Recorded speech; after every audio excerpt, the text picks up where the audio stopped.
25 जानेवारी राष्ट्रीय मतदार दिनानिमित्त लोकशाहीच्या रक्षणासाठी मतदारांच्या हक्कांसाठी निष्पक्ष व पारदर्शक निवडणुका घेण्यात याव्यात या मागणीसाठी खासदार प्रणितीताई शिंदे, शहराध्यक्ष चेतन नरोटे यांच्या मार्गदर्शनाखाली सोलापूर शहर काँग्रेस कमिटीच्या वतीने नगरसेवक विनोद भोसले यांच्यासोबत पदाधिकारी कार्यकर्त्यांनी जिल्हाधिकारी कार्यालयात निदर्शने आंदोलन करून निवासी जिल्हाधिकारी मनीषा कुंभार यांना निवेदन देण्यात आले। यावेळी बोलताना विनोद भोसले म्हणाले की महाराष्ट्राच्या विधानसभा निवडणुकीत महायुती सरकारने मतांची झालेली चोरी करून सत्ता काबीज केली आहे हे संपूर्ण महाराष्ट्राने अनुभवले आहे। याबाबत माहिती मागितली असता ती दिली जात नाही। निवडणूक आयोग सत्ताधाऱ्यांच्या इशाऱ्यावर काम करत आहे। घटनेने सर्वांना मतदानाचा हक्क दिला आहे, पण ईव्हीएम मध्ये फेरफार करून निकालात बदल केला जात आहे अशी शंका सामान्य माणसाला वाटत आहे। म्हणून काँग्रेस पक्षासहित सर्व विरोधी पक्षाने ईव्हीएम मशीनचा वापर बंद करून मतपत्रिकेवर निवडणुका घेण्यात याव्यात। लोकशाहीच्या रक्षणासाठी निवडणुका निष्पक्षपणे होण्यासाठी जनतेने या लढ्याला पाठिंबा दिला आहे। हा लढा विजय किंवा पराजयाचा नसून लोकशाहीच्या अस्तित्वाचा आहे। निवडणूक आयोगाने याचा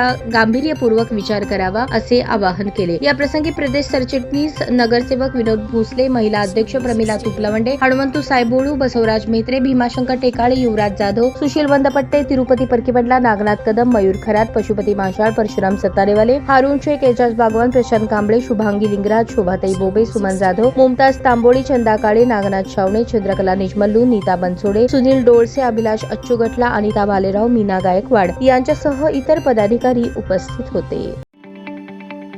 ताज्या बातम्या पाहण्यासाठी प्राईम महाराष्ट्र न्यूज चॅनलला सबस्क्राईब करा।